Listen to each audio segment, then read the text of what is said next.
Blog Talk Radio. Paranormal Review Radio.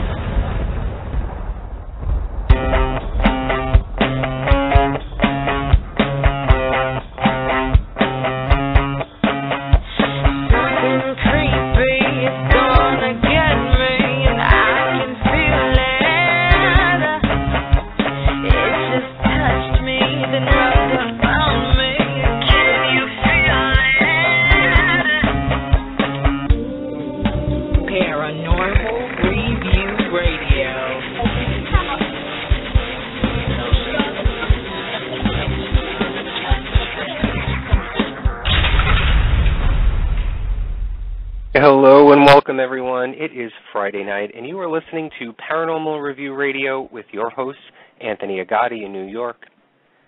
And me, Lucy Liebfried from Chicago. We have an exciting show tonight, and happy to have you all there with us. Welcome to all the listeners out there and in chat tonight. Feel free to further discuss the topic in the chat room and post any comments or questions that you might have. You can also give us a call at 661-244-9831. Now, please remember, Blog Talk can be stubborn at times, so if you lose sound on your player, just refresh your page or log back in. You can also send us an email at paranormalreviewradio@yahoo.com, and don't forget to check us out on our Facebook show page. You know, I'm reminded of a quote by the famous Swiss psychotherapist Carl Jung. Synchronicity is an ever-present reality for those who have eyes to see. Whether you're an avid UFO researcher or just a casual reader, you already know that there is a plethora of books and guides out there in print that talk about and describe alien encounters and abductions. Hundreds, if not thousands, of stories of men, women, and children being abducted by aliens or greys, as they are commonly called. But what do all of these stories have in common? Synchronicity is defined by Webster's Dictionary as the coincidental occurrence of events, and especially psychic events, as similar thoughts in widely separated persons or mental image of an unexpected event before it happens, that seem related but are not explained by conventional mechanisms of causality. Our guests tonight have taken the road to explain the synchronicities in alien encounter cases in their widely acclaimed book, Aliens in the Backyard, UFO Encounters, Abductions, and Synchronicity. Trish and Rob MacGregor are a husband and wife writing team that have written over 70 novels and nonfiction books on such topics as dreams, astrology, Bermuda Triangle, UFOs, and synchronicity over the last 25 years. Rob is also the author of Indiana Jones and the Last Crusade, along with 6 other Indiana Jones novels. Their newest book, Aliens in the Backyard, take us one step further into the theory of what meaningful coincidences often occur after alien encounters and abductions, of which many other researchers and authors have yet to fully explain. Lucy and I are excited about this topic tonight, and we wish everyone help us in welcoming Trish and Rob MacGregor to the show. Hi, Trish and Rob. How are you tonight? We're good. Hello, Thank you. very good. Yes, welcome to the show, guys. You know, this book is the third book in your series on synchronicity. Trish, did synchronicity play a part in writing this book on UFO encounters? It definitely did. Rob and I had always wanted to do a book on UFOs or abductions, but we could never really find our way. You've got to have a hook, and the field is so vast, and there's already so much written about it. However, a synchronicity played into this whole story. And Rob, I'll let you take that since he's the one who recognized it first. Right. Yeah, as Trish said, synchronicity is an often overlooked aspect of UFO encounters and abductions. And it was actually synchronicity that led us to writing this book, because our first synchronicity book, The 7 Secrets of Synchronicity, sold to a half a dozen foreign countries, and it came out with a French edition that appeared in French Canadian edition, that a man named Charles Fontaine walked into a Montreal bookstore one day and saw that book, and he felt compelled to pick it up. Now, he didn't read books normally and rarely visited bookstores because he works in the aeronautical industry in Montreal, and his job is reading all day long, so he doesn't, in his spare time, he doesn't spend much time reading. But this book fascinated him because of an experience that he had a year earlier. And so while he was reading the book, he Googled UFOs and synchronicity.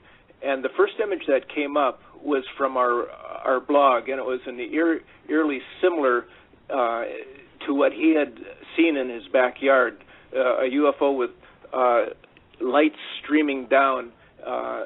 And then he realized that the blog was that of the authors of the book that he was reading, and he knew that, experiencing that synchronicity himself, he knew that he had to contact us and tell us his story.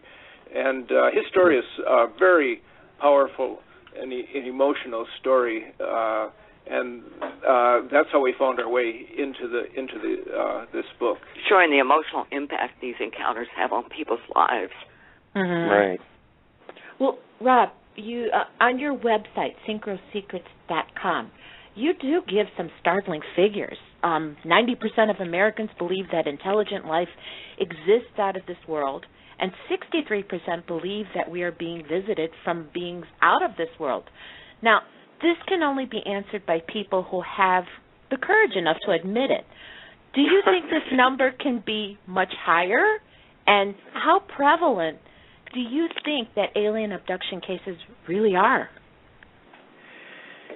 Well, I think they're very prevalent. Yeah, I think there's more going on than we realize, and that a lot of people have these experiences and don't want to talk about it. Like Charles Fontaine, he had no one to talk to about this. He was very afraid. Except his wife. Yeah, except his wife, who had the experience with him, and he was very concerned and worried and frightened of being singled out as a UFO freak, an alien or freak, and he just didn't want to lose his job. He was concerned about losing his job and his place in the community, and so he was very quiet about it, but yet he was just thought about it every day, what happened to him, and he just had to find some outlet, and so he finally contacted us, and that started him on his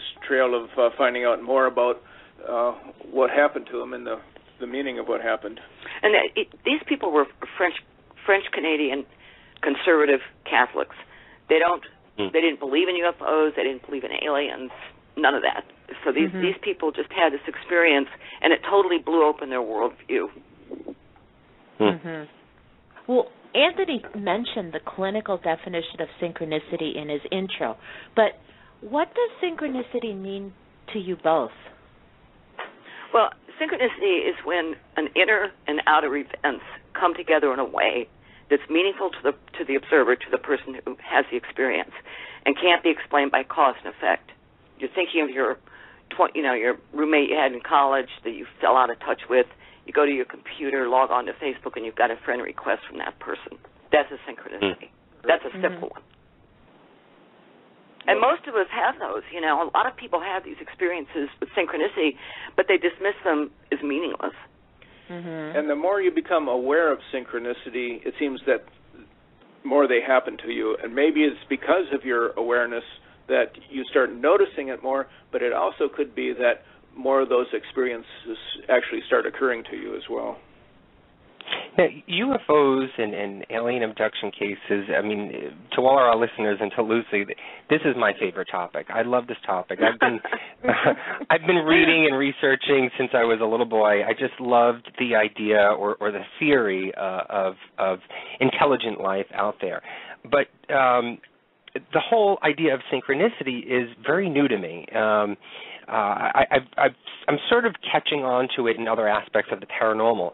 But have you both always believed in the idea of synchronicity, or did some event occur in your lives that actually made you a believer in it? Well, my whole thing with synchronicity started when I was 18, and I picked up a copy of the I Ching, the Chinese Book of Changes. Are you familiar with that? Yeah. And Carl Jung actually wrote the introduction to Wilhelm's edition of the I Ching, and in it, that was the first time he wrote about synchronicity. He was talking specifically about how if you throw 6 coins and ask a question and you draw yarrow sticks, how you could get 1 or 2 of 64 hexagrams that would address your question. And he called it synchronicity. Yeah.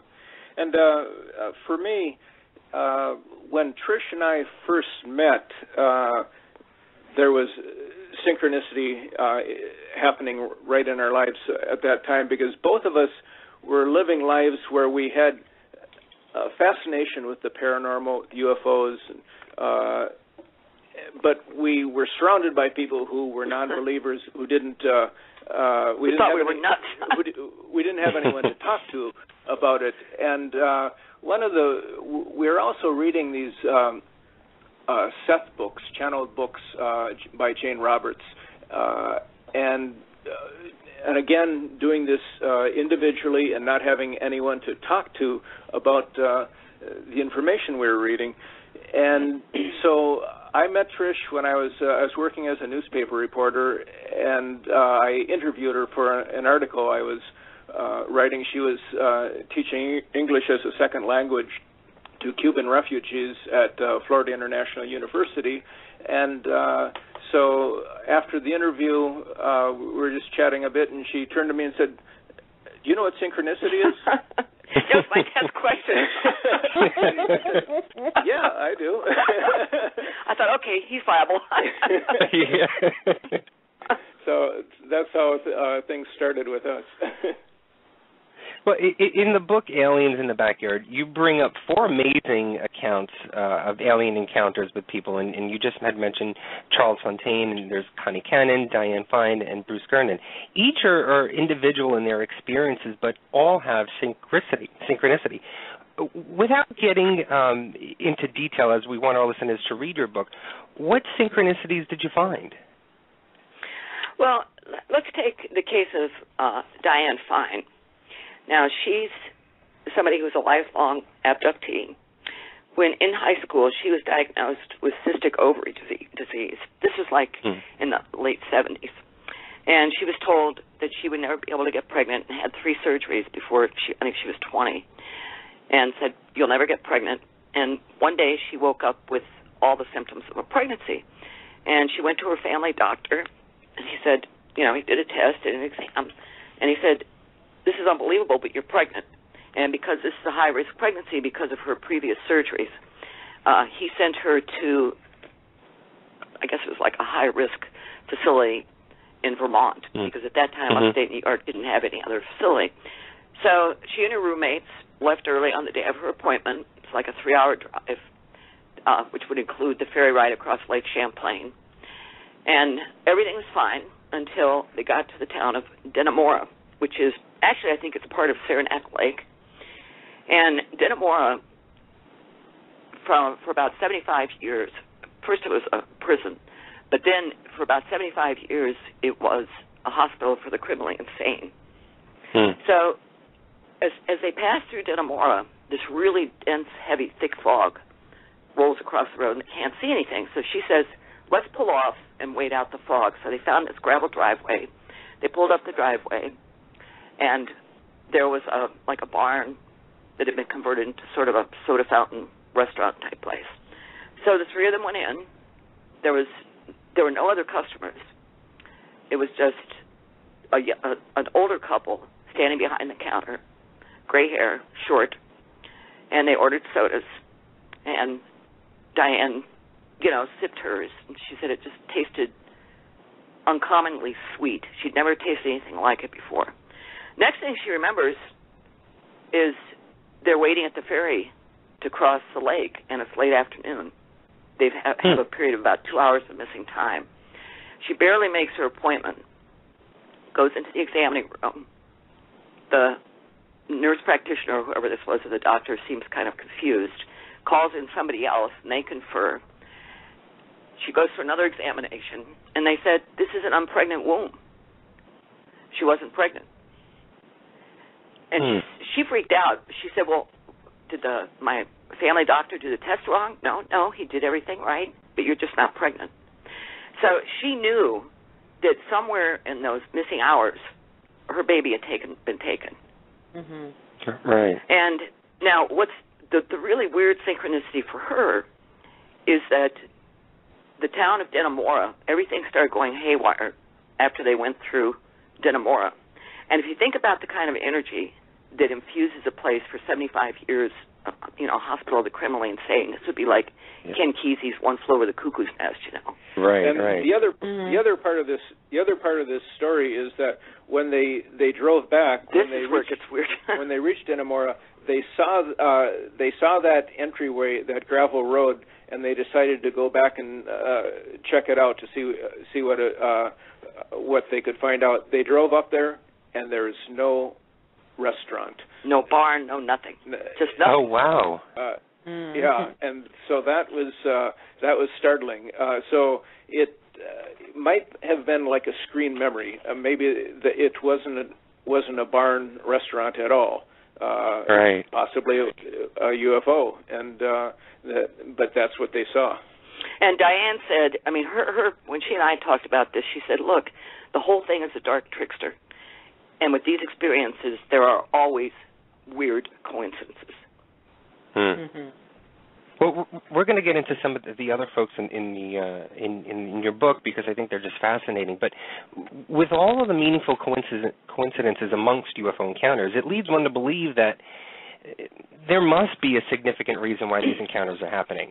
I mean, what do you believe is the reason we're experiencing alien encounters? Well, I mean, the UFO community is really divided. There's two camps. The John Mack camp that says, okay, ultimately these encounters, these abductions are beneficial.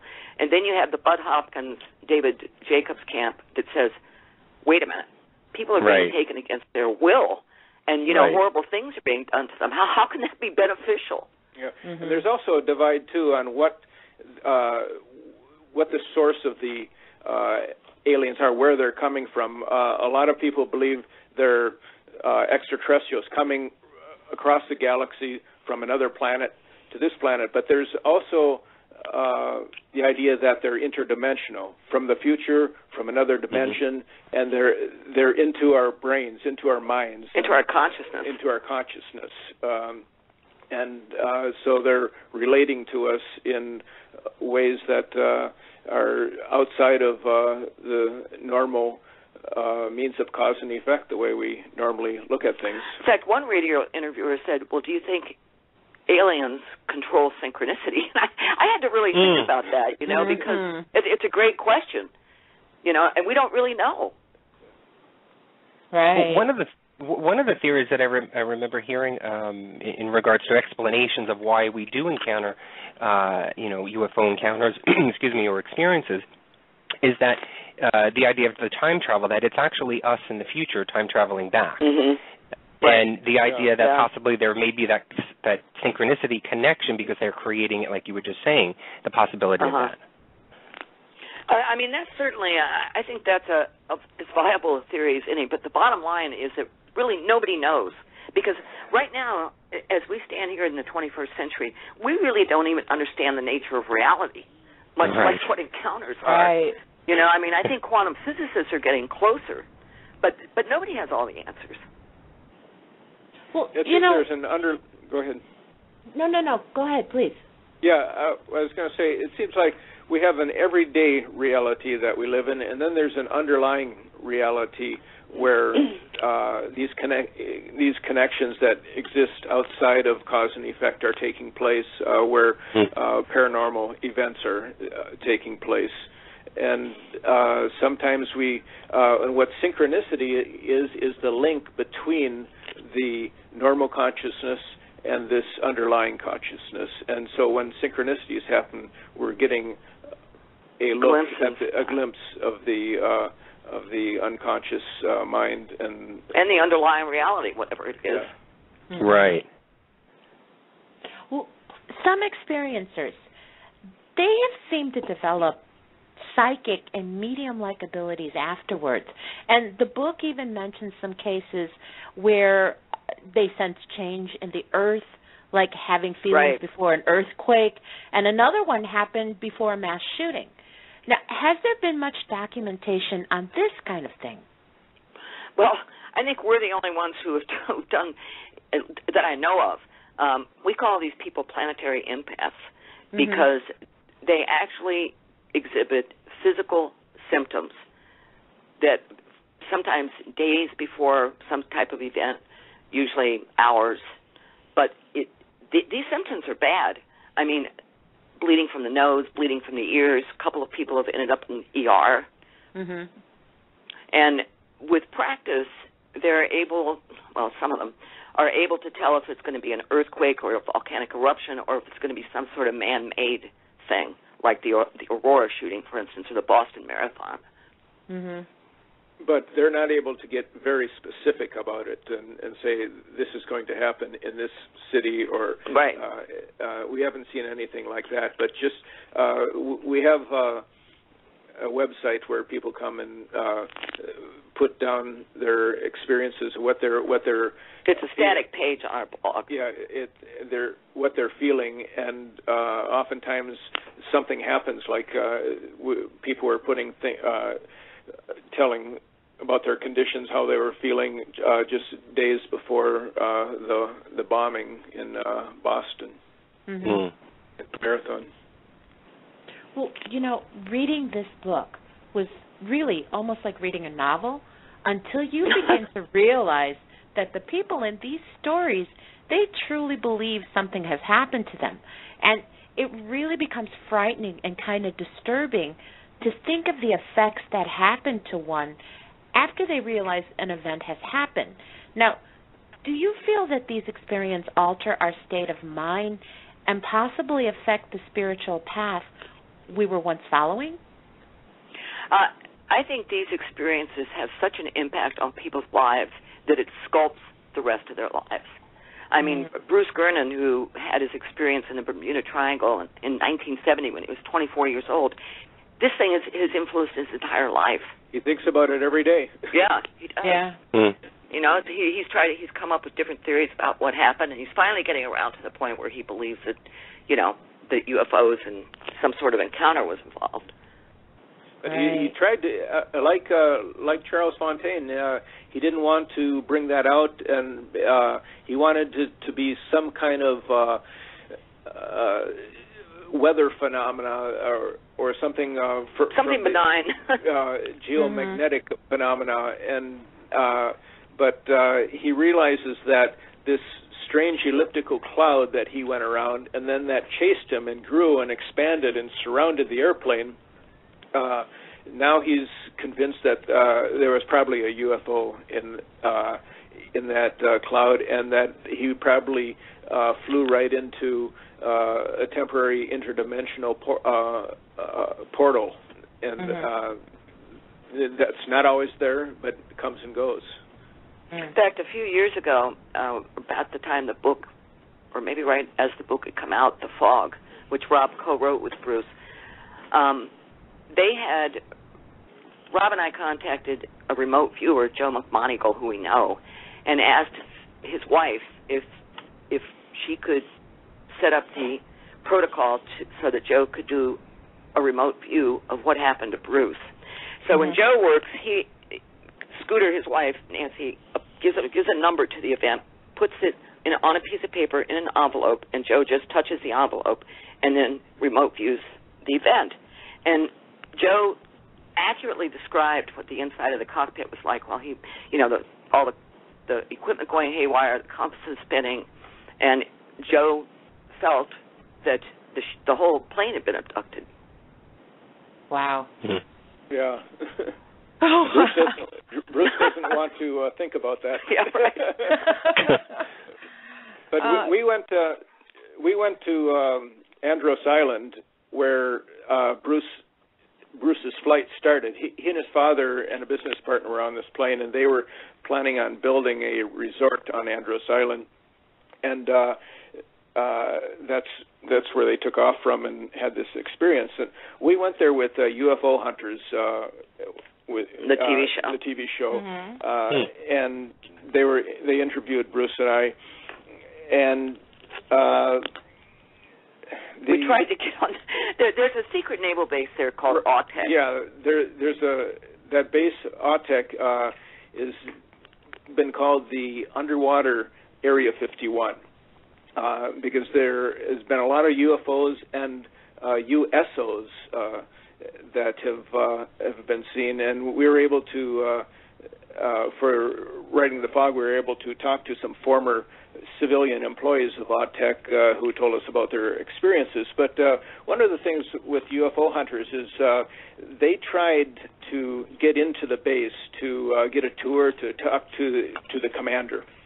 And this is leading to a synchronicity. Yeah, boy, is it ever. And so they asked us if we wanted to go with them because we had just been interviewed. So we drove in this Jeep up towards the gate, and we stopped and got camera equipment out.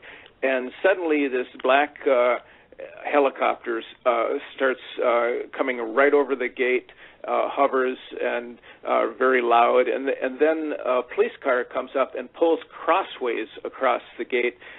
And at that time, Bill Burns, who's kind of the chief guy of UFO Hunters, just shakes his head and he says, this doesn't look like a good idea. I don't think they're going to let us in. And so we backed away. Okay, move ahead 4 months later. We're in Sarasota, Florida, on the other side of the state, the west coast, and we're helping our daughter move into the dorm. Move into the dorm for her second year of college. And so one evening we decide to go out, Trish and I, downtown and have dinner, and went to a place that had a kind of outdoor bar and live music. And so it was very crowded, though. It was 9-10 o'clock at night. Friday night. Yeah, Friday night. But there were only, we found one high-top table that had 2 seats open, and we asked the people that were sitting on the other side if they minded if we joined them. So we did. And eventually we started talking to them, and it turns out that the man had just retired from the Navy, and I asked him, what did you do? He says, I was commander of Autek. Wow. We were just blown away. He was the commander when we were there. And so what happens with the UFO hunters, contacted them several times to try to get an interview, to try to get into the base, and now they weren't just turned down; they were just totally ignored, no response at all. Mm-hmm. And so here, 4 months later, we're talking to the commander and having drinks with him. And if that's not synchronicity, I don't know what is. Yeah. But that's the thing. That's the kind of stuff that happens when you start researching this topic. It's like all of a sudden all these synchronicities begin happening that are related to what you're researching. I mean, who would have ever thought 4 months later we're sitting with Commander Richard, you know? Right. Okay, well, on that note, you begin your book with a story about a trip to an island in southern Chile to research a ghost ship. Now, what does this ghost ship have to do with alien abductions and synchronicity? Yeah, that's... I think we're kind of twisting people's heads when they start this book. Yeah. Suddenly it's about a ghost ship. Wait a minute, we read this introduction about UFOs, and now we're on this journey to southern Chile and searching a ghost ship. Well, what we're looking at is the mythological side of this, and the people...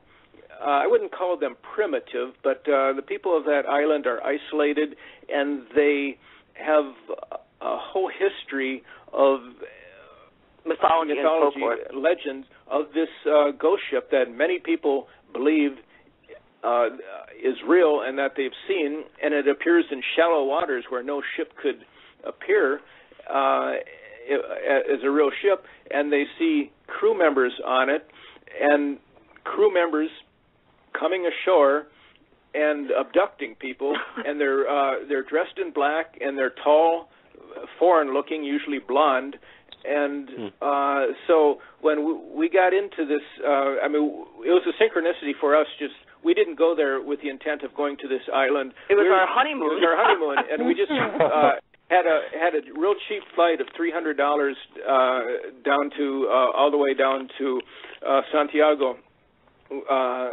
Chile. So we took it, and then on the flight we were just asking questions to a woman who was sitting with us, and she was Chilean, and we said, we're looking for, we want to find something mysterious, an interesting place where there's mysteries.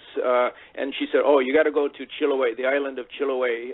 You got to take the train all the way to the end, and then take a ferry out to this island, and it's you'll find out about the ghost ship Caliucci and about the mermaids. The mermaids, yeah. And so we, said, okay, we'll do it. And but there were so many parallels to alien abductions and encounters. I mean, the Men in Black. It was just, it was eerie. Yeah. And so just like that story we told you about the woman Diane who was pregnant and went into this barn. She sees a barn restaurant, but what was it? Was it really a barn restaurant? It wasn't there at all when she got back. So these people see a ghost ship, but is it a ghost ship or is it a UFO? So it's possible screen memories. Like I said, they're into our minds, into our brains, into our unconscious, and can manipulate us. What we see, what we feel. One of the things that fascinate me and has fascinated me about synchronicity, once I get an idea in my head, I start to analyze it completely down to, the millidot. And so I yes, I do, Lucy. So I started to think about the idea, and you guys actually just mentioned this earlier about how you two actually met, that it was pretty much based on the actual word synchronicity that Trish you had asked Rob. So, and this question is for both of you. Do you feel that there's a difference between men and women in how they embrace synchronicity? Or is there a difference, or is there no difference? Do you find that most men and women are pretty much on that same level of embracing and understanding it? Well, I think anybody of any gender, any color, culture, whatever, it can experience synchronicity. I don't think it's an equal opportunity experience. But a lot of people just don't pay attention to it. Right. They may have noticed a coincidence and just blow it off without really thinking about it. If they really thought about it for a few minutes, they would realize that is very odd. How could that possibly have happened? I hear people telling me stories, and they didn't really think about it, and then you talk to them about it, and they say, yeah, I guess that was pretty strange. Okay. Charles' story is, okay. No, I'm sorry, go ahead. You were talking about Charles. Okay. Yeah, I was going to talk a bit about Charles. What happened with him is he and his wife were wakened by their dog at 3 a.m, and the dog was on the bed growling and barking and snapping, and they'd never seen the dog act this way. Finally calmed the dog down, got the dog off the bed. 2 hours later, Charles gets up at his usual time because he has to drive into Montreal. And first thing he does is he usually takes the dog out the back porch and do his business. He opens the door, but the dog refuses to go outside and is still acting strange. So he just nudges him with his foot, pushes the dog out, and then he looks out in the backyard and beyond the backyard to a farmer's field that's adjacent to the yard, and he sees these lights, these beams of light coming down into the field, and he doesn't understand what he's looking at. And the dog had tripped the sensors on the outdoor light, and so he immediately turned it off so he could see better. And he sees these lights, that inside the lights there's something swirling around and moving up towards whatever's up above these lights. He counts 9 of these beams coming down on the field, and they're moving closer to him, and he's watching. He's just fascinated by this, has no idea what he's looking at, and then he decides he better get his wife out to see this. So he wakes her up, and she comes out and sees it as well, and they're both looking at it. And then suddenly Charles looks to his right and hears something else. It's a band of of lights circling around, a vertical band of lights circling around, coming into the backyard between the house and the weeping willow tree. And inside this band are these little blue O-rings moving around, and he knows something very strange is happening. Then he sees that outside of this band of light, he sees the craft. He sees like a gray, it's like a UFO. He sees that, but it's vertical rather than horizontal and moving towards him. So he turns to pick up the dog and go to get out of there. The dog is surrounded by a gold light. He's reaching for the dog, and that's the last thing he remembers. The next thing he knows, he's taking a shower, and he has no idea how he got in the shower and what's going on. His wife is sound asleep, and her memory, her recollection is that of a sense of feeling as if she was floated into her bed, as if she weighed 500 pounds, sinking into the bed, and the bed just folding around her and falling into a deep, deep sleep. And Charles continued on with his day. He went to work, took his daughter to college, and went on to work. But then things start breaking down. He's having headaches. His wife is having headaches. They can't sleep. They can't sleep. And that evening, he just breaks down, starts crying in his office, closes the door, because his whole world, his whole vision of reality has changed suddenly, and he doesn't know what's happened. So he goes out into the field that evening and looks around for any markings. He doesn't see anything, and he goes over to the farmer's house, which is not too far away, and because he's always up early in the morning milking the cows, and he talks to the farmer and he says, "Did you see any lights out here?" And the farmer kind of frowns and says, "What lights? What kind of lights?" I didn't say anything. And he said, "What are you talking about?" And he said, I think it was probably snowmobilers. I thought they might be up to no good. And so, because he doesn't want to say, "I saw UFOs in the backyard." Right. Then he goes to the other side, his next door neighbors. They also get up early, and he asked them if they saw anything strange in the backyard. And the man said, "No, I didn't look out in the backyard." But the wife calls out from another room, and she says, Charles, did you see a UFO? I know you saw a UFO." And he says, he doesn't want to admit it. He says, why are you saying that? I think it's snowmobilers." "No, you saw a UFO. And the reason I know is that my cousin, who's a medium, called me 2 weeks ago and said, 'Keep your eyes open. You're going to see a UFO in your backyard.' We didn't, but you did." So that there's this whole that's part of the synchro pattern, is this strangers in the know. After these encounters, people seem to know more than they should. Strangers. Yeah, and the dog is still acting strange. He takes him for a walk, and the dog is favoring his front left paw, and so he calls the vet and rushes the dog to the vet, and the vet looks at the paw and says, it's actually something could happen to the dog's neck that could actually affect the paw that way. So he got some medication from the vet, went home, gets a telephone call, and the call is from the neighbor's cousin, the medium, who wants to talk to Charles, and he says, "I'm concerned about your dog. Check his left front paw and check his neck. They put an implant in his neck." And so Charles just almost drops the phone. He is so startled by what he just heard, because here he's dealing with the dog, and the stranger calls and starts talking about his dog's front paw and neck.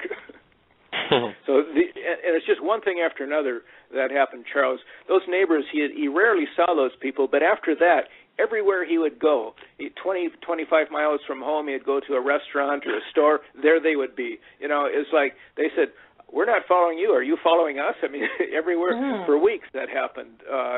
And just a number of strange things. Another thing is he went to a pharmacy one day to get some sleeping pills because he and his wife were having difficulty sleeping, as said. And the pharmacist comes up to him and looks at him and says, "Where did it happen? In the house or outside the house?" And he says, "What? And he said, "Where did it happen? You were taken, weren't you?" And here's a pharmacist, a pharmacy he'd never been in. He'd never seen this guy before. And the guy gives him a number of another man. He says, "Call this man and talk to him." And it turned out to be a microbiologist in Montreal who seems to know a lot about UFOs and the whole field, and was able to. He eventually got together with the man, and he was able to help Charles out and get him, calm him down somewhat, because he was really in a bad state. So synchronicity is happening. Strangers in the know, one thing after another. So, but they're helpful, because he's led to people who can give him answers or insight or help him out in some way. Right. To better help him understand the experience and help him get through anything. Yeah. Okay. I have a question, and this may get a little bit deep, so please bear with me. Carl Jung was a pioneer, as you know, in the field of psychology, and he coined the phrase synchronicity or meaningful coincidence.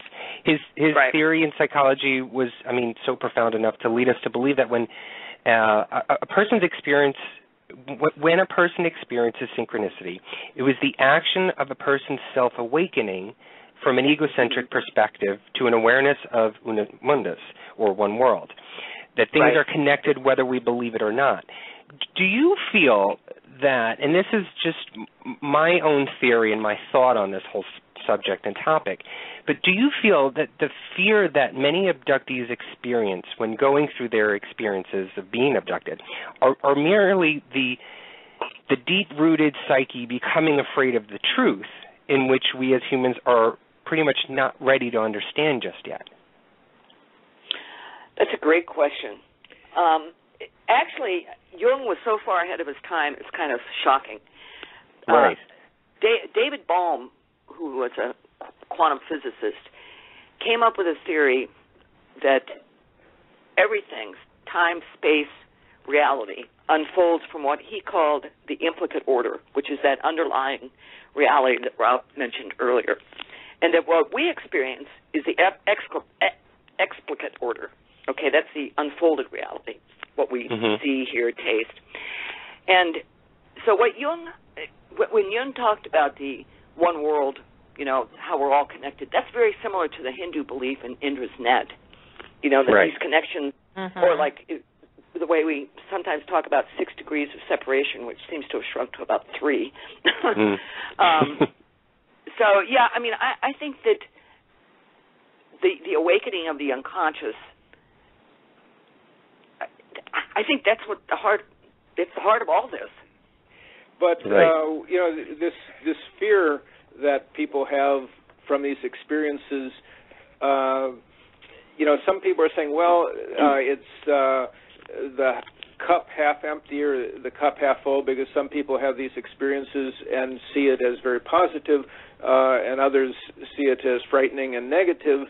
But from my perspective, and I think Trish's as well, if you're having experiences where you're being abducted, taken against your will and violated, that's not good. There's something wrong about that, basically, and that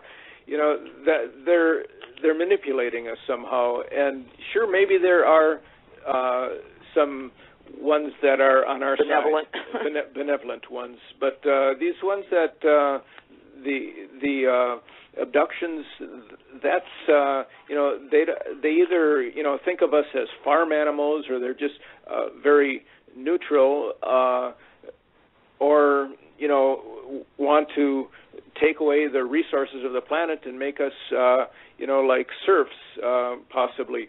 So it's we have to be wary and awake of what's going on, and not just jump in and say, "Oh, please come and help us, save the world," and because we might not like what happens when it's saved. Right. Okay, you have a chapter on Native American prophecies. Now, many of the prophecies speak of a divine being that returns to Earth from the sky. And the prophecies also speak of how we're destroying the earth. Now, could the native people have known and made contact with these visitors, and we just haven't listened? Oh, absolutely. I mean, one good thing about that show, Ancient Aliens, is you really get a sense of, I mean, some of these ancient sites they visited, and these petroglyphs that are on these you know, these monuments, these cave walls, whatever they are. It has to be UFOs and aliens. I mean, they look alien. Mhm.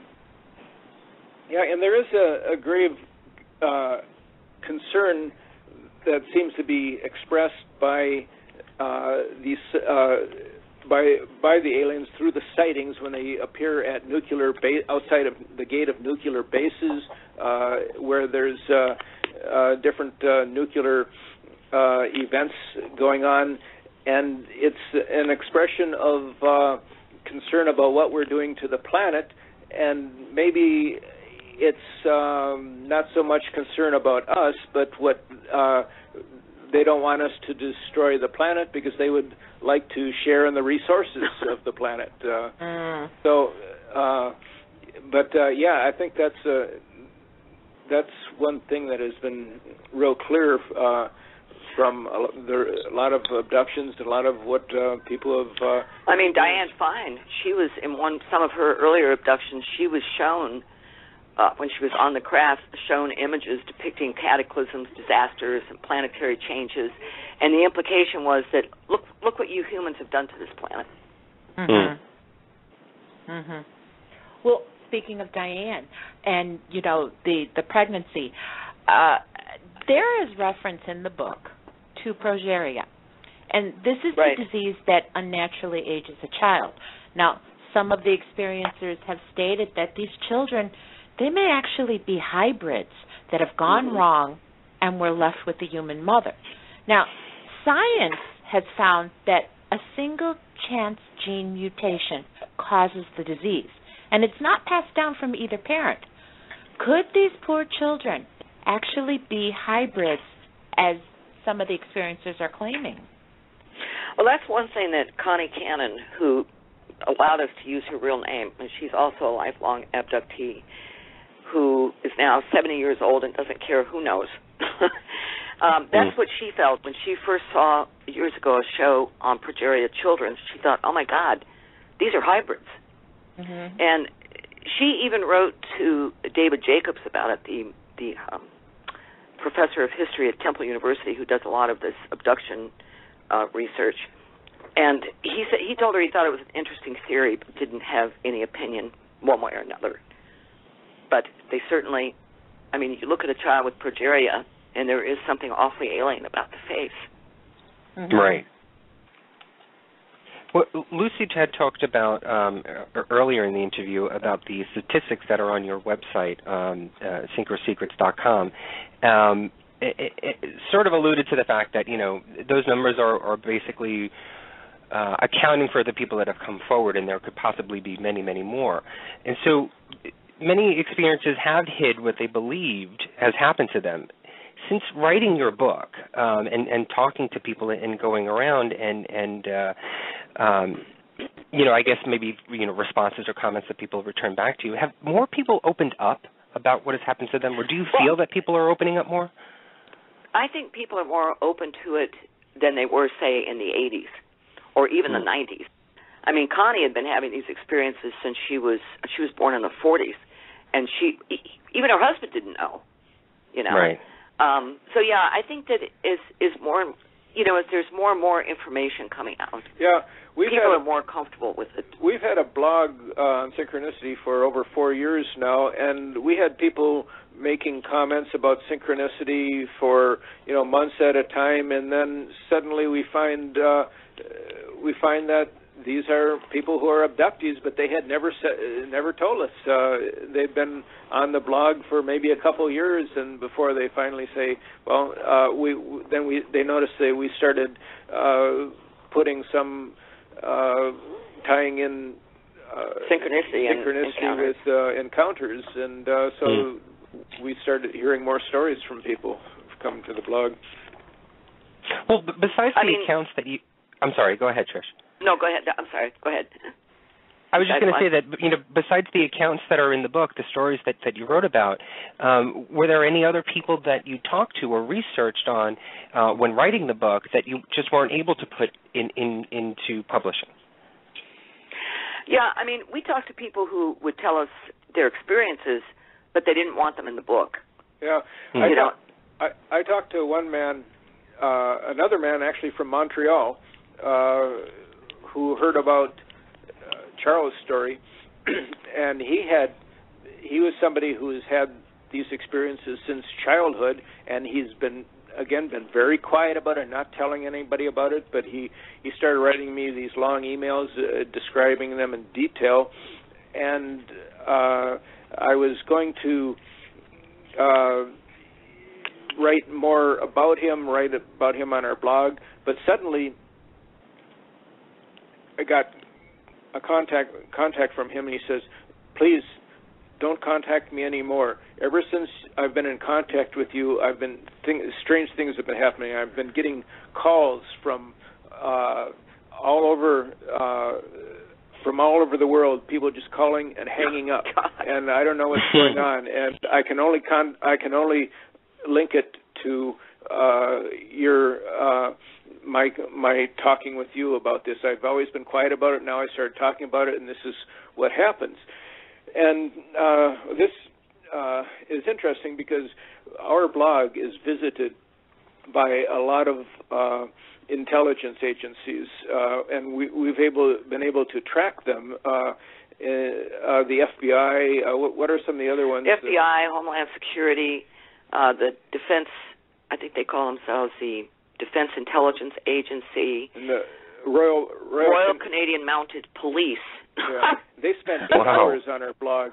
Yeah, one person spent 8 hours on our blog from the Royal Canadian Mounted Police, which is the equivalent of the FBI in Canada. And so, that's not somebody just doing this on their own. It's not bots. Yeah, they'd be fired if they were spent 8 hours during their job. They're on an assignment to find out everything about this Charles Fontaine's story. And also we get visits from the Naval Intelligence who invariably goes to our AUTEC posts about the sightings there, which I found very interesting. For a government that says nothing's out there, folks, they have an awful lot of interest. And, exactly. And I think that's,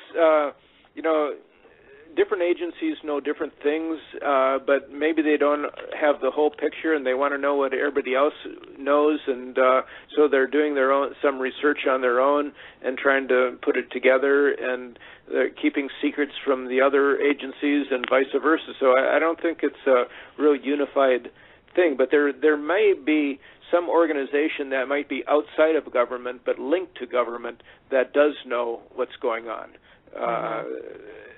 So, but they can, the insiders, the government can say that no, we're not doing any of that research. That ended with Project Blue Book, Right. Yeah. Right. But right.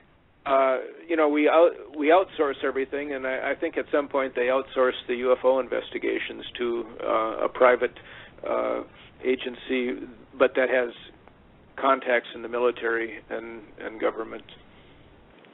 Well, I do have to say, reading this book, this is Anthony is the UFO nut. He's the one that loves this stuff.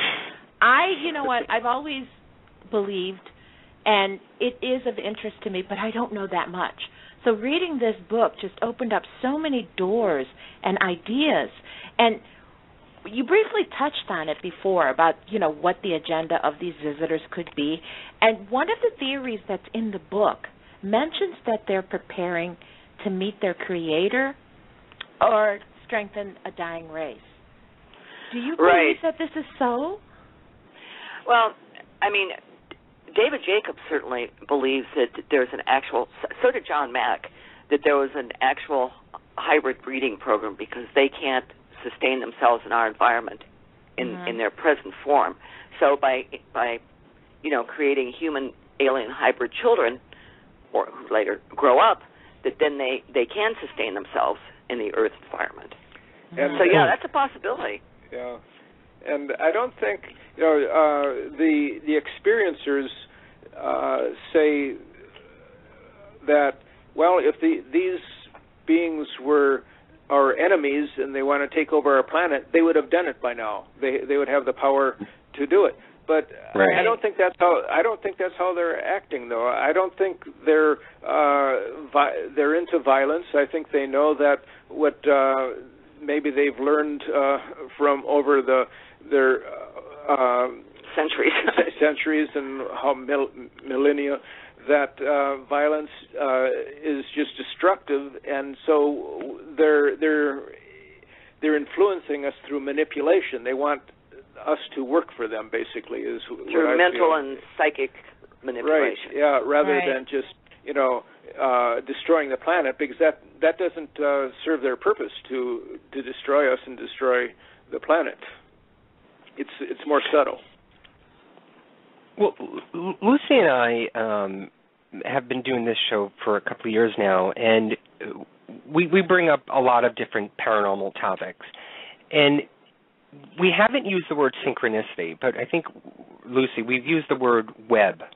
We've sort of coined that word web for ourselves as far as calling the connections between a lot of the paranormal phenomena that we come in contact with or we discuss in research. And I'm not sure what this web is. Maybe it is synchronicity that many of these areas have in common. But do you feel that not only between UFO experiencers, but with, say, the afterlife and other paranormal topics and fields, that they're all connected with this synchronicity to each in some way? Yes. Yeah. I think that's... Yeah, I think you hit it. Yeah, I think that's the case. And one of the things that Whitley Strieber has noticed is that he and people that have contacted him have had these abduction experiences and have seen people who are dead. That he believes there's a connection with the afterlife. With the afterlife, that the aliens have some kind of link with the afterlife. It could be that they're just projecting images they pull from your head as well and creating a screen image, and it might actually be another gray that looks like your dead friend, or it could actually be, since they exist outside time and space, it seems. Yeah. So, it's different ways of looking at that. But there does seem to be the connection of the paranormal. Oh, absolutely. Runs through this, and the sense that they're possibly from another Earth or from another dimension, rather than from another planet on the other side of the galaxy, and they travel faster than light, and but maybe that's true too. Maybe there's more than one explanation. Right. And that's where it gets so confusing. I think all of these things could be true. And I think that's what's frightening, because it's something that, you can't just understand it simply as we know things as far as research and going online and learning about something. This is not that easy to do, and it's frightening to people, and so it's almost like an awakening when it's experienced. Right. Yeah. Well, John Mack had a term for that. He called it ontological shock, I think it was, which is the complete collapse of your belief system. For somebody who has an encounter, whatever the nature of the encounter, your belief system collapses. And it's like you got to pick up. Jung would say, okay, it's time to go into therapy. You got to pick up the pieces and see what is the unconscious really saying to you. Right. You got to learn life again. Right. Got to pick up the pieces and put them together in a new way. Okay, so for our listeners who are about to read your book, what is the one thing that either of you hope that they gain from reading Aliens in the Backyard? I think just a different kind of insight, and for anybody out there who's had an encounter, to really pay attention to any meaningful coincidences that they experience. Because I'm telling you, the synchronicities can be warning signs, confirmation, affirmation. I mean, they have a number of different purposes. Mm-hmm. You know, so for somebody who's had encounters and who is in ontological shock, you know, the synchronicity may be the way out of the darkness. Yeah. And also, I think readers are going to come away from this book seeing that we're not pushing any particular explanation of what they are, what is going on, but that it's a mystery, and that it's something we need to pursue and look in deeper, and that it's a reality. I mean, a lot of people will say, you know, that just laugh it off, anything about UFOs.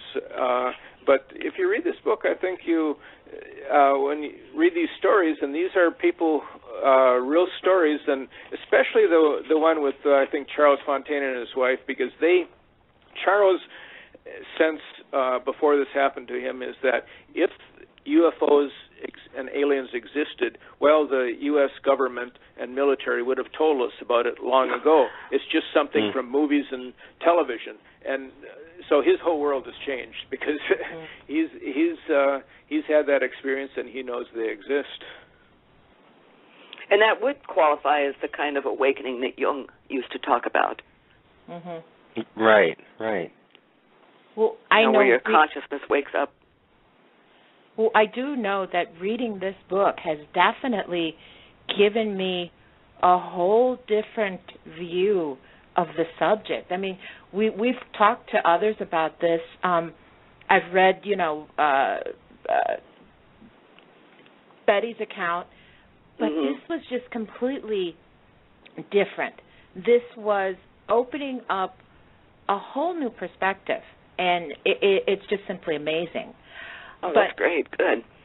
I do want to ask, what's coming up for you both? Do you have any new projects for this year? Well, we're working on another Synchronicity book.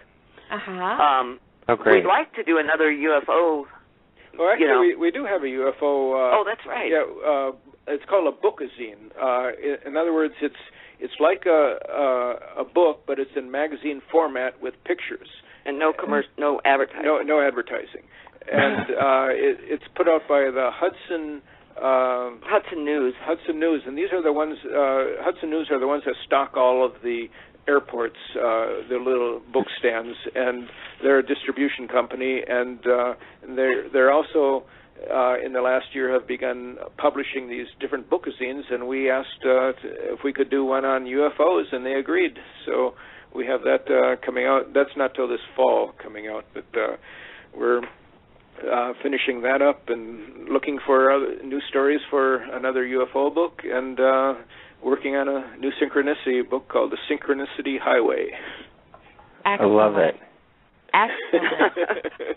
and our listeners can get all those get that information at synchrosecrets.com. Is that correct? Yes, and on that website you'll find a link to our blog, which is where we put up daily posts and have the static page on the planetary empaths and some of our other books. Wonderful. Well, you know what? We want to thank you both for coming on the show tonight. For our listeners, please check out more about Trish and Rob MacGregor and their amazing books at synchrosecrets.com. It has been a truly amazing experience talking to you both. It's been a lot of fun, you guys. A lot of fun. We enjoyed it. Yeah, we did. Thank you so much for having us on. Much. We wish you all the best. Thank you. Absolutely. Thank you so much, Rob and Trish, and have a great weekend. You too. Okay, you too. Okay. All right. Bye-bye. Bye. Oh, my God. You know what? My hand is cramping up right now because I have been writing so many notes as we were going along. I know you are. They were absolutely amazing. I mean, yes, they are. This wasn't. I knew this wasn't going to be just another UFO show, because they have this book out, which sort of has that underlying factor of synchronicity, which hasn't really been touched by anybody. I think they're the first authors who've actually written about it and explained it to the understanding, or interwebbed it. I use that word a lot, web. Intermingled it within, the UFO abduction and experience cases. I think it was just amazing. Well, I'm telling you, I'm really not that well versed on this subject as you are. But reading this book, I'm telling you, if you've not read this book, you've got to pick this book up and you've got to read it, because it's not your clinical description of what the experience is. I mean, they touch on so many different aspects of this. What has connected a lot of these experiences, and then again, what some of these people have actually gone through and what they're still going through.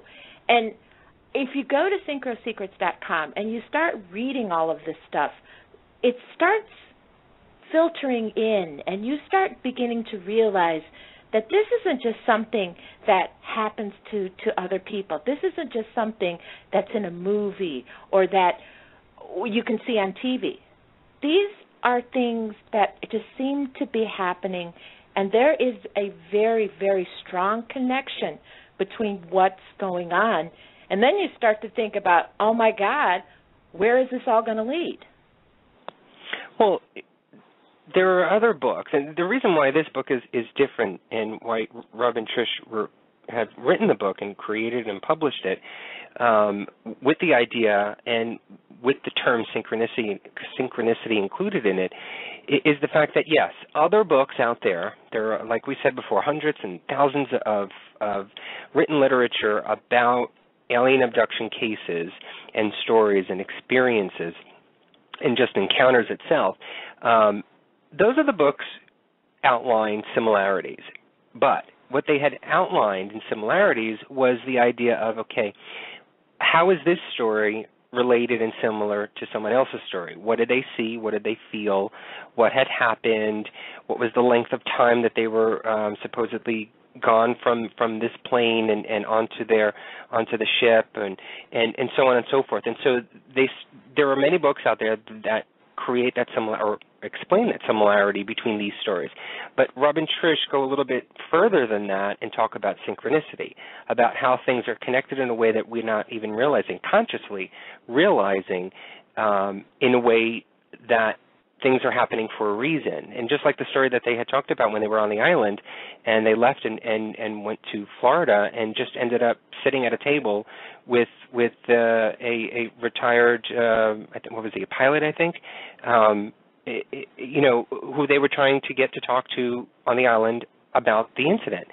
So things are happening for a reason, and that's why they focus synchronicity on this, because within UFOs, because there is a connection. There is that link. It's not just the actual experience itself, but there's something leading us, the experiencers, to this experience itself. Lucy, you read the book. Now, before reading it, did you have, I guess, an idea of what possibly could be in the book, and then once you finished it, was it completely different? Yes. Well, looking at the book and looking at the title, I thought, okay, here's a book on alien abductions. After reading the other books, I just figured, okay, this is going to be another retelling of what's been happening. But once I started getting into the book, it is that synchronicity, it is that connection, all of these things. Honestly, this book is just as much about the synchronicity as it is about the abductions. And that got me started thinking about all of the things that have happened in my own life, all of these things. I've always said, things happen for a reason, but this just kind of was in big flashing red letters. Yes, things do happen for a reason. In relation to this subject, I was so amazed by this book because they actually did go into things that you don't usually hear, or you haven't really, I want to say that they've put them in a more understandable. I don't know if that's the right word, but for me, the descriptions and the things that are happening that they talk about, even the first story where, you know, they're going to Chile and they end up investigating a ghost ship, that leads me to think about, you know, what we do when we paranormal investigate. Why is it that we make these connections with these things, and for some reason every connection that an investigator makes very possibly could be leading them on to something else? There's all of these meaningful coincidences. It's happened to us with the show. You said to me one time, why is it that sometimes we pick a topic and we do a show on it, and it just so happens to be something related to something else, or the timing seems to be right? Mm-hmm. These are all these synchronicities, and they are happening every single day. So is it part of the awakening? It got me to thinking about that. There were two,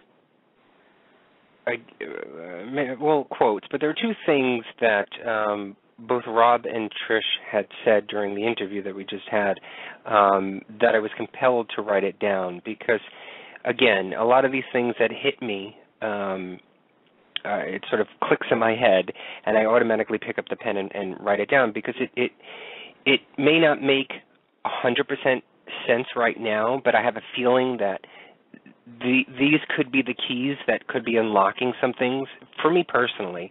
And so what I like to do is write them down and then share them with everybody because they possibly could be that same feeling to someone else who's listening to the show. And I just wanted to go over the two of them. The first one was Rob, and he had mentioned, and he talked about early on in the interview, that there are two sets of reality. There's this world and the world underneath. And I think both Rob and Trish were talking about that there's two sets of reality, basically. And synchronicity, if you think about it this way, synchronicity is the bridge between these worlds. Synchronicity is that connection that is allowing us to better understand, and I'll label it as the other, because I don't know if it's another world, another planet, another dimension. We don't know what it is. Mm-hmm. But synchronicity is the clues and the hints that the universe, whoever, is giving us to help us understand. You know, I think we had a topic or we had a show on this one time where you don't want to flood someone with information. You don't want, volumes and volumes of books. If you were to walk into a room and somebody told you, okay, you have to read these books, and you look over on the table, there's about 20 volumes that are about, 20 inches thick, you're going to be turned off. You're not going to be open-minded. You're going to treat it as though it's a chore. And the true meaning of what you're supposed to get from those volumes of books are going to be lost. I think and this is just in my opinion, I think what synchronicity is are little snippets of information that are poignant and important enough to be given to us so that we can digest it and comprehend and understand it, maybe work out the kinks and try and connect them to other things and make our minds create the learning experience instead of them just coming to us and saying, boom, hand in the face, this is it. And so that compelled me to write this down. And so as I was hearing that and going through the interview, the idea of synchronicity as being this bridge and being able to give us that snippets of information, I guess lends itself more credence in my opinion. I'm trying to sort of formulate my opinion on synchronicity itself, and I think what I'm doing is I'm taking this and I'm understanding it a little bit better and saying to myself, well, you know what, there could be this possibility. There could be this idea that synchronicity are these snippets of information that are given to us and allow us to experience it so that we're able to understand it, but it's given to us, again, in little pieces and not given to us in a whole bridge of volumes of words. Okay. Taking what you just said just made me think about the question that you had asked about whether or not women accept it more easily than men do. Right. And I have to say that just illustrates it perfectly. You are looking at it and you're analyzing it, whereas me, it just made it very clear something that I've always accepted, that things do happen for a reason, that coincidences sometimes just aren't coincidences. They are definitely messages. I don't know from who, I don't know from where, but for some reason, these synchronicities that happen, they definitely have a purpose.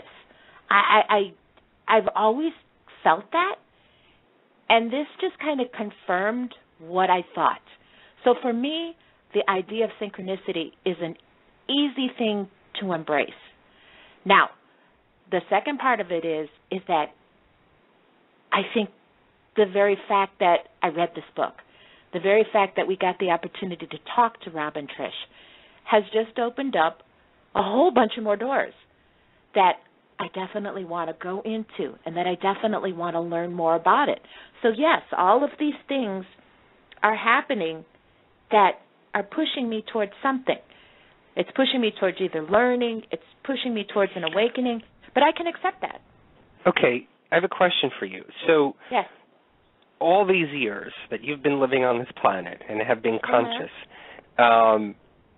the idea of UFOs and aliens, I'm assuming, didn't appeal to you. Am I correct in saying that statement? No. It wasn't that it didn't appeal to me. It didn't interest you enough to learn more about it as opposed to, paranormal investigating or learning about spirits or mediumship or tarot reading? It's kind of like, and I've always known it's been there. And maybe it just wasn't time for me to address it. Well, that's what I'm getting at. I'm maybe that wasn't the right terminology, but I think the idea that, obviously it didn't appeal to you on a certain level because you actually didn't pursue it enough. Right. Just like with anything. Like I'm not into, I don't know. I'm not into knitting. I'm not into right. Okay. I'm not into knitting, so writing. I'm not. Right. I'm not into knitting, so I'm not going to go out and learn about it. And I know about it, and I've seen people do it, and whatever. But it's not something that I'm not going to get into or learn more about. So, yeah, it sort of interests me, but it really doesn't to a certain degree. And that's what I think UFOs and aliens were to you. But I think this book, because it has the synchronicity aspect to it, has lent itself more appealing to you because you're able to connect yourself with synchronicity, and how Trish and Rob link synchronicity with UFO and alien abduction, that you're able to get closer to that topic, to that field. Okay. The main thing I think that really, really lit the little fire was the connection between the UFOs and the paranormal. The paranormal is that burning flame that I have. Now, all of a sudden, I have a doorway that leads to the UFO issue. And I see that connection. So now, because the fire is burning so great for the paranormal, now here's a different aspect that I want to look at. And I've always known that UFOs are there. I believe that they're there. I believe that we've had visitors. I believe there's been encounters. But like you said, up until this point, I know it's been there. The fire hasn't burned that greatly. This book and talking to Rob and Trish has just fanned that flame. Well, the other point that I had written down on my notes here was something that Trish had said, and I think just this one sentence that she said, I think, puts the period at the end of Rob's discussion in regards to, there are two sets of reality, this world and the world underneath, and that synchronicity is the bridge between these worlds. I think Trish's sentence here that I wrote down sort of puts the period on the end of it, or exclamation even, because it heightens it and actually strengthens it even more. And she said, synchronicity may be the way out of the dark. I think the idea and the theory of understanding and realizing and embracing synchronicity, all of these meaningful coincidences that happen within your own lives, but also within all of the paranormal fields, that the synchronicity is sort of the light at the end of the tunnel. It's something that is gearing you towards the explanation, the answer, the final result. Whatever it is, synchronicity, like I was saying before, are these snippets of information that are giving you the real reality that we should all be understanding and come to know. And so it's a way out of the dark. It's a way of being in the light and of being in of the understanding of what the reality actually is, if that makes sense. Yeah, it does. It makes a lot of sense, and I like it. I really like that idea. There's a lot we don't know. There's a lot I don't know. And if these synchronicities are meant to awaken me in a way, and I don't want to say in a way, if they're meant to awaken me, I embrace it wholeheartedly. I really do think that, yeah, there is light at the end of the tunnel. And I don't know what's at the end of the tunnel, but I'm having a heck of a time, and I'm enjoying the heck out of it getting to it. Some of it is frightening. The unknown is always frightening, but it's also really exciting. I've always said that I am so excited to be alive at this time, in this place, in this space of time. And it's just a tiny sliver of what everything that has happened before us and probably what's going to happen ahead of us. But for right now, this time is just very, very exciting. And all of these things that are falling together, like you said, there is this web. There is this tapestry that's being woven. And the more that's being put together, there are so many textures and so many colors. It's just amazing, and it's just wondrous. And I am just so happy to be here and to be learning this, because that's what it is. It's all a big lesson. Right, and I think one of the things that I'm going to take away from this show in particular is, and I kind of want to pose this to, our fellow paranormal investigators that are out there, that, when we go and seek out the communication and the evidence, if that is what you're going for, or is it just the experience of going to a location and communicating and speaking with and interacting with spirits or entities of another dimension, that don't just go to these locations, or don't just go on that investigation with your side blockers on and focusing on the task at hand, which in your mind would be the communication of the spirit in the location or at the place. And what are you hearing, and what are you seeing on video, and what's being captured? Take away the side blinders. Try this. You guys out there who go out to locations and do this, either for a living or for a hobby, whatever it is, take the side blinders off, and you can probably think about this afterwards, because I think thinking about it before may not make a whole lot of sense. But after your investigation, when you're back at home, even before you do the review of the evidence, take a look at what led you to that location. Even going back a little bit even further in your psyche, and think about, when did the topic of going to that location come up in discussion? Or when was it a thought? And you may find some synchronicities in the fact that something possibly was leading you to either bring up the conversation about XYZ location and then to confirm it and actually go and speak and do what you were doing at the location and come back home.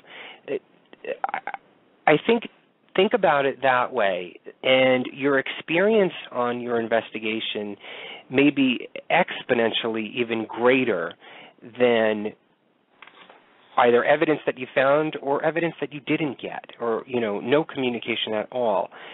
Go back and think about that, and think about where there may be similarities or where there may be some things that say, well, what brought it out?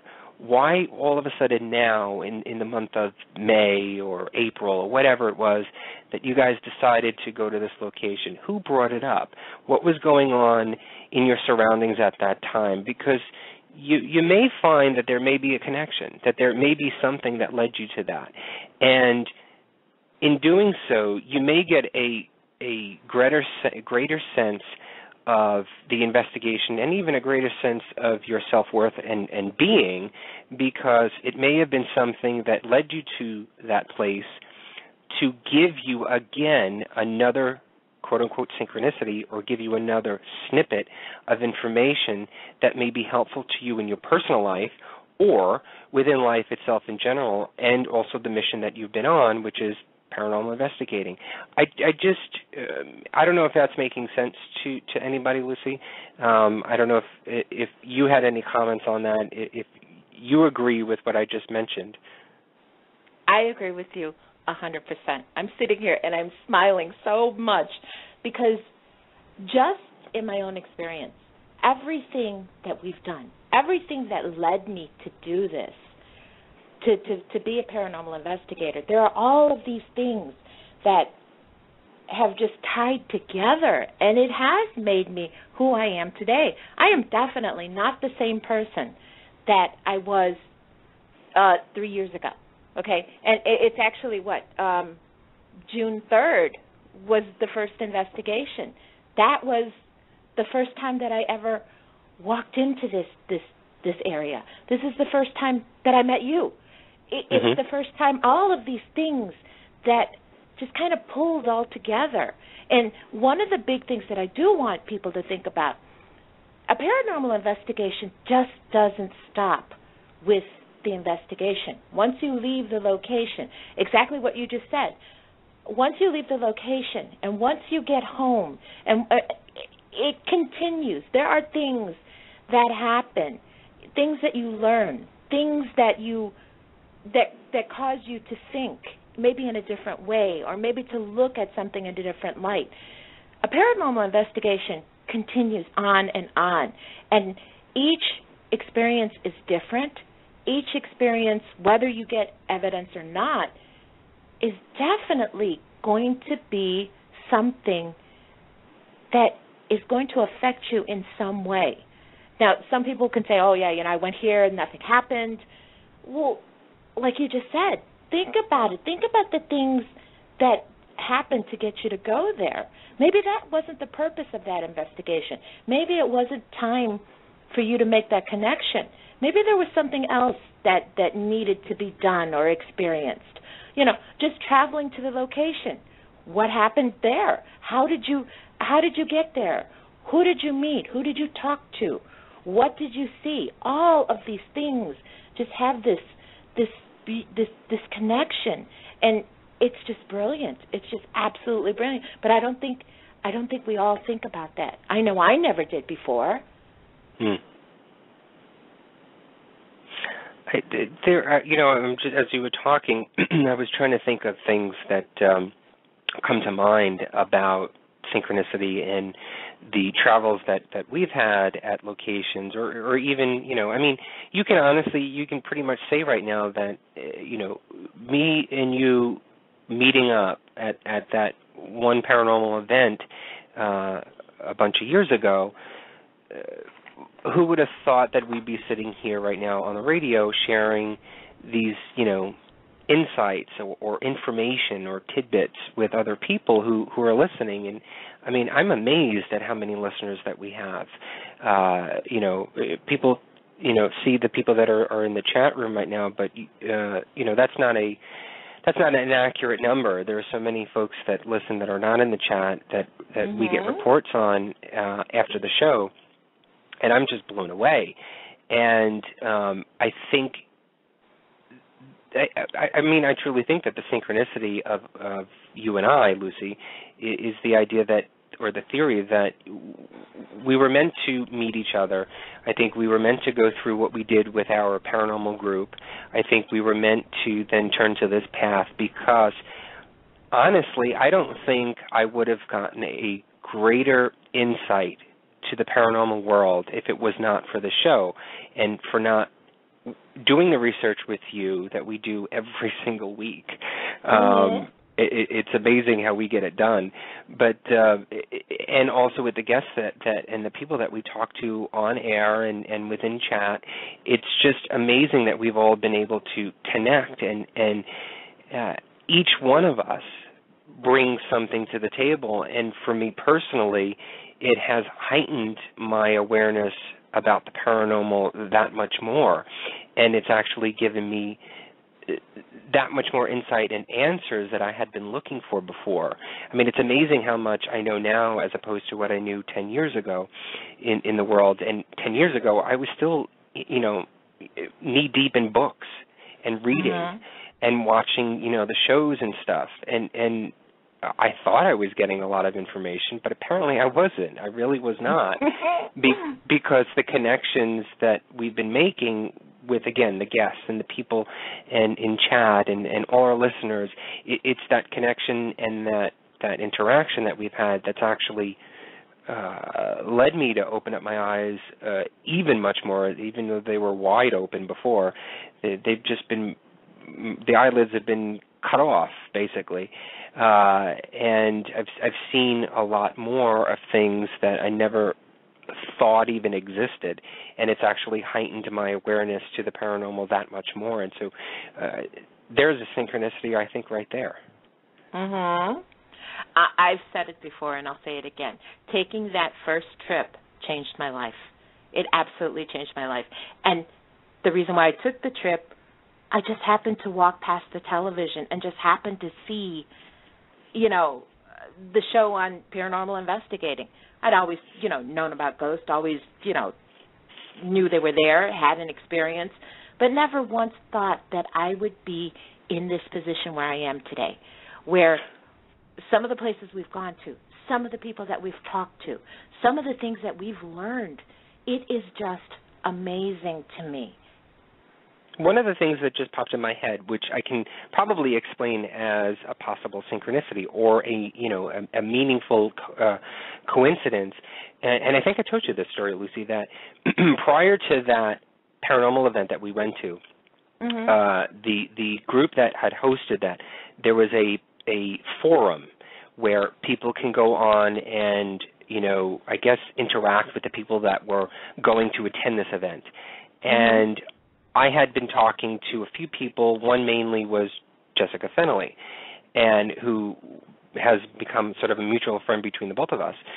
And all along on that forum, I kept seeing your picture and your words come through. And something in me was saying to myself, say hello, and maybe you guys can, we both could maybe talk when we're there. At least I knew somebody.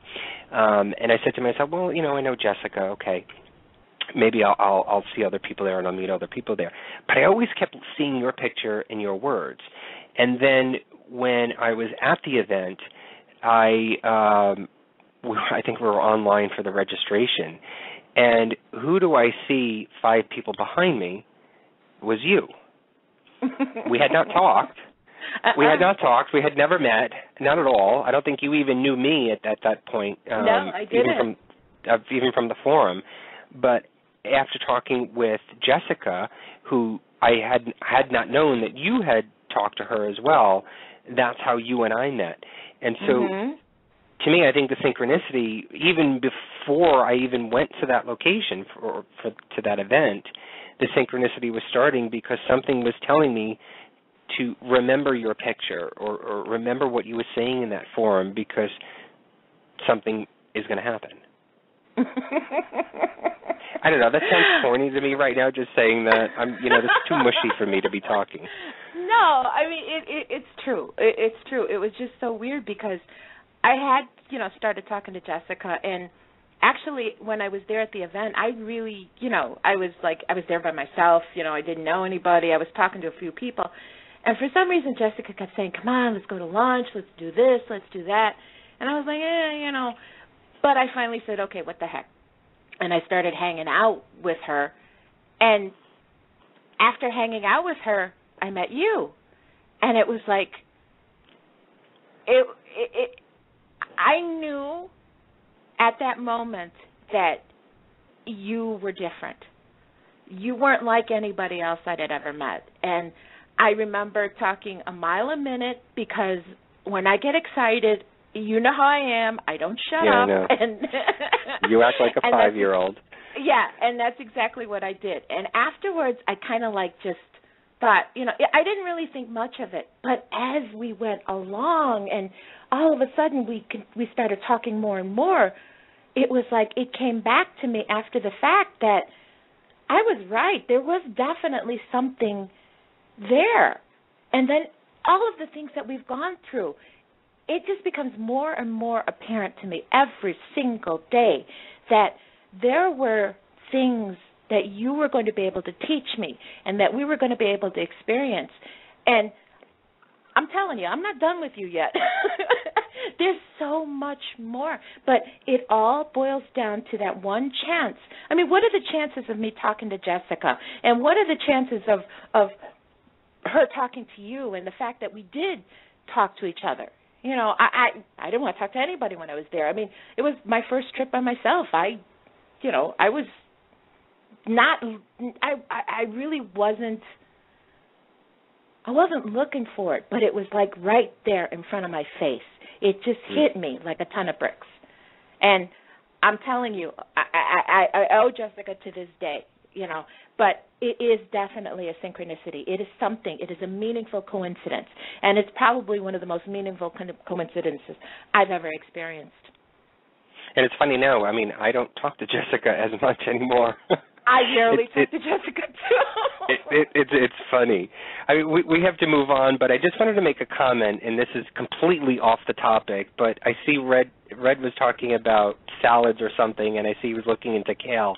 Yes, kale. Go into kale. It's actually a hot food item right now, so if you're looking into it, it's the biggest thing right now. I don't know why I just said that, Lucy. I'm sorry. I will tell you one thing. I hate lettuce. I absolutely hate lettuce, but I love spinach and I love kale. And I'm telling you, for someone who I hate salad, I will eat kale. And I guess it's got some good nutritional properties, but I just needed to add that. Yeah, you don't like green unless it's money. Yeah, that's right. No money, no honey. All right, can we move on now?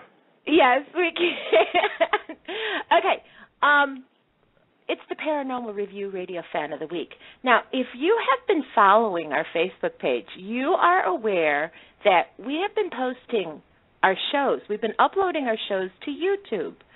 Well, this week's Paranormal Review Radio Fan of the Week just happened to find us on YouTube.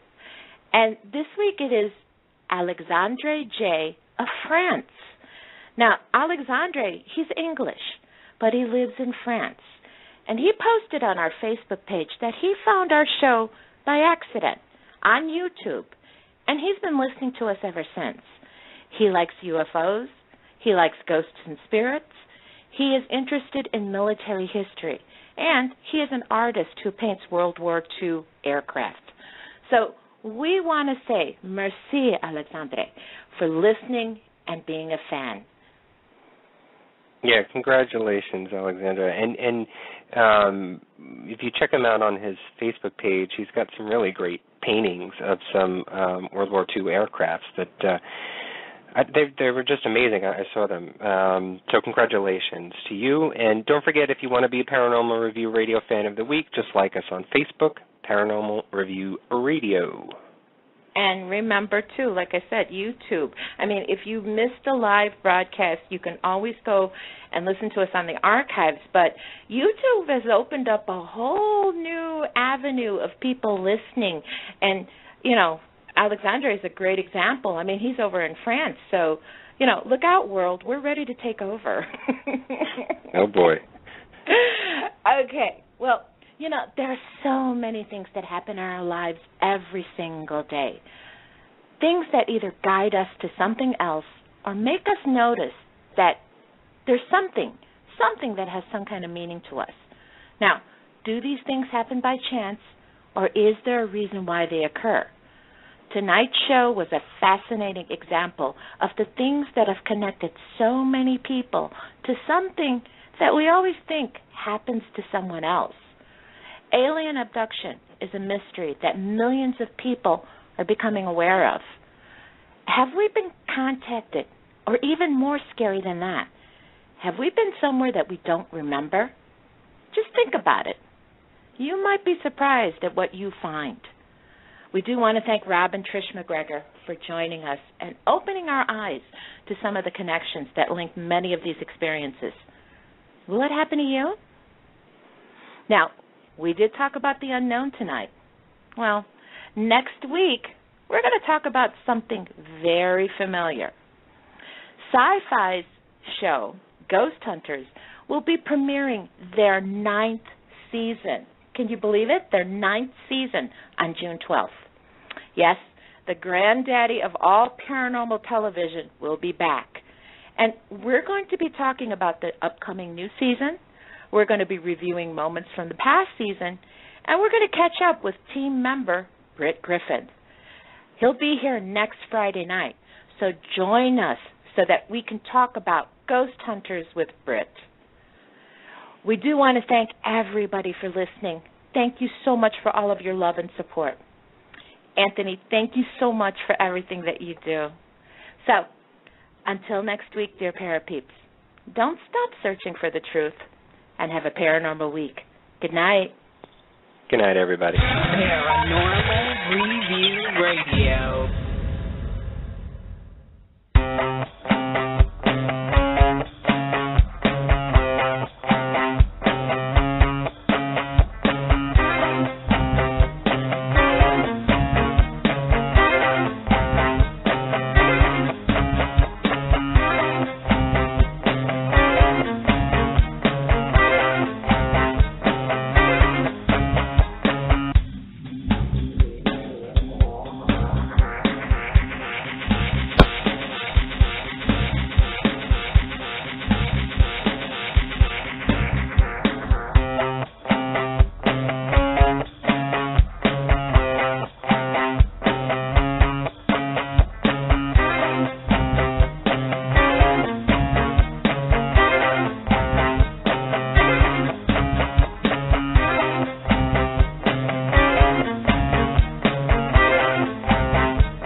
Paranormal Review Radio.